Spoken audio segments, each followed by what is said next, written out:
the hell with how I look today. I want to talk. You've seen me angry. You've seen me sad. You've seen me somewhat happy.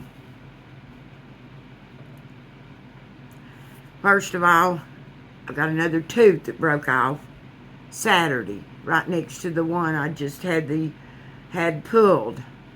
So I called the dentist this morning, and I'm supposed to go Wednesday to see what they're going to do about this tooth. They're probably going to have to come out too, and then my partial will have to be reworked. And anyway, it's upsetting to me. I know it seems like a minor thing, but when everything else has been falling around you all your life, little things just really get you going.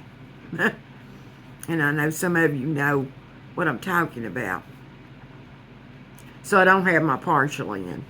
But like I say, just forget how I look. What I want to convey is how I feel.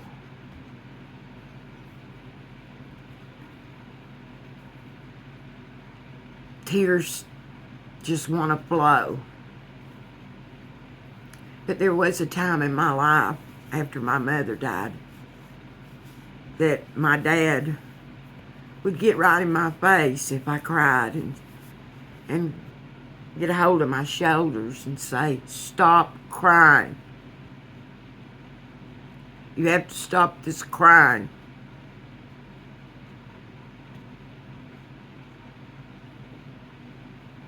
Like I say, he didn't know how to do with girls. He was old school.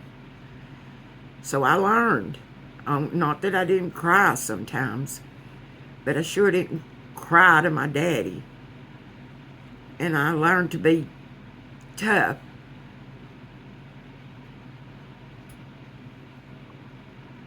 To try not to let things hurt me. And then I always heard my mother's voice in my ear telling me to pick myself up, and I always try to do the right thing and just make the best of worst situations and keep smiling. And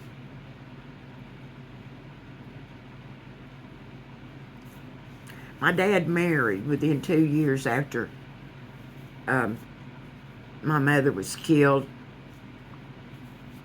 in a plane crash, as a lot of you know, my subscribers.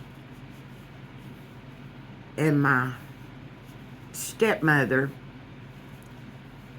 of course I was grown, but you know, we referred to her as my sister and I, as our stepmother, even though we were both grown. We were glad when my daddy found her and married her, because after mother was gone, dad was depressed. My sister was married and living away from us, so it was myself and my dad. And then he remarried. And like I say, my sister and I were glad that he remarried. He had someone to help him, you know, to not be depressed. We were happy for him.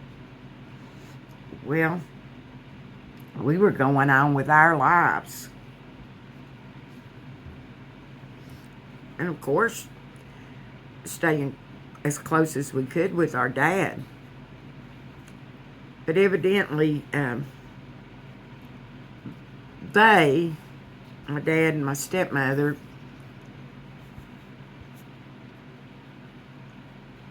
I don't know what went on personally between them other than what I saw, but when we came around, Dad was always really happy and glad to see us. And I don't think she felt that way. She didn't like it when we came around. And as the years went by, I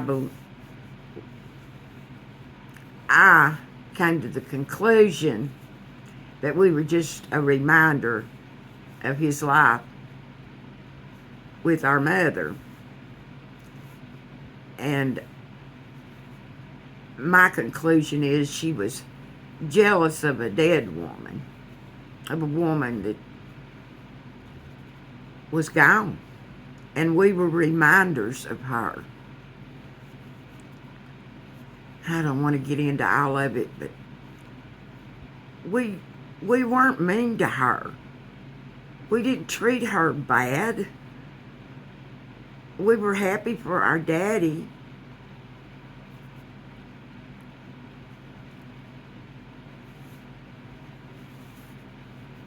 Anyway, it finally got to the point where I just didn't have anything to do with her anymore. And I came to the conclusion, the best one I could come to, is that Daddy was just stuck between a rock and a hard place. And he didn't know what to do. And I've said it before, I loved my dad, and he loved me and my sister. And we always knew that. But we had to deal with someone that was jealous of what we had. She was a woman that had been married twice before, and both of her first two husbands died of terminal illnesses. And then eventually my dad was diagnosed with cancer, and he died. So she had 3 husbands that died of terminal illnesses. And didn't have any children. So we tried to be understanding of where she was coming from, but needless to say, it was hard. And it took a long time, even after I just disassociated with her. It took a long time for my sister to get to that point. And my sister and I were close, so. But we accepted each other for however we dealt with the situation, and loved each other through whatever. But I think we all have a story to tell. We all do. Now, we can just go about our lives and never talk to people about our stories. But I believe it's important in these days and times to talk about it. To talk about your pains and sufferings you've had with other people. It helps people to know that somebody else is suffering just like they are.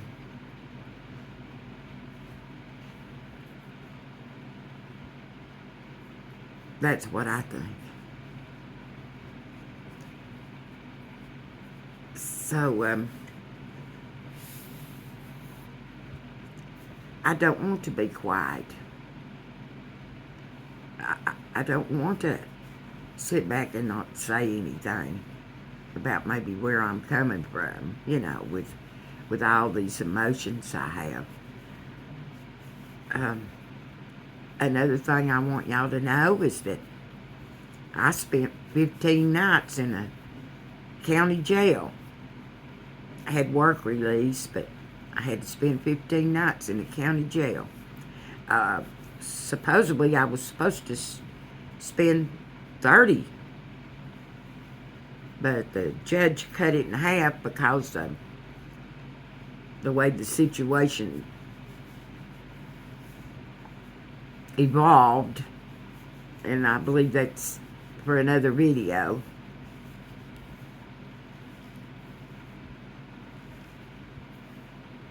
Because in my opinion, and I'll make a video on this, I didn't deserve to be in jail. Didn't deserve to be in jail.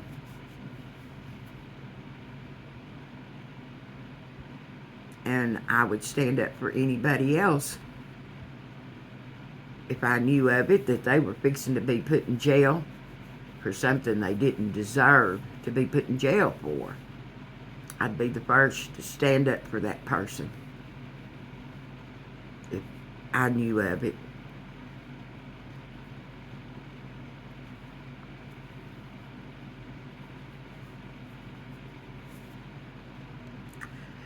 Donald Trump started all of this that's going on in this country because he didn't want to go to jail, prison, or turn loose of a big chunk of his money. Like I say, I don't know what his conviction sentencing would have been. But that was the reason he ran for president, to protect himself. Donald Trump debacled the COVID virus. He caused all the confusion. He caused it all. He was the president, and he was supposed to try to lead us through the pandemic.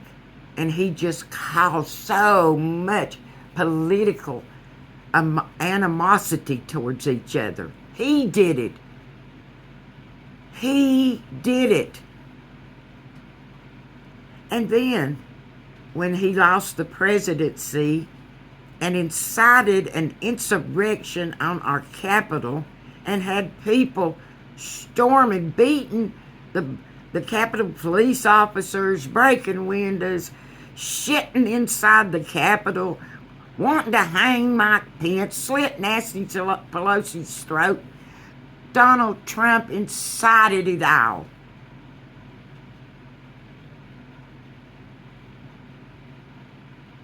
And now, when we say anything about Donald Trump, you throw it back on us. How can we be so cruel to Donald Trump? Because Donald Trump tells you that. People like me who are suffering and hurting, of all colors and races and sexual preferences, all of us that are hurting in some way, we're like you. We're not like Donald Trump.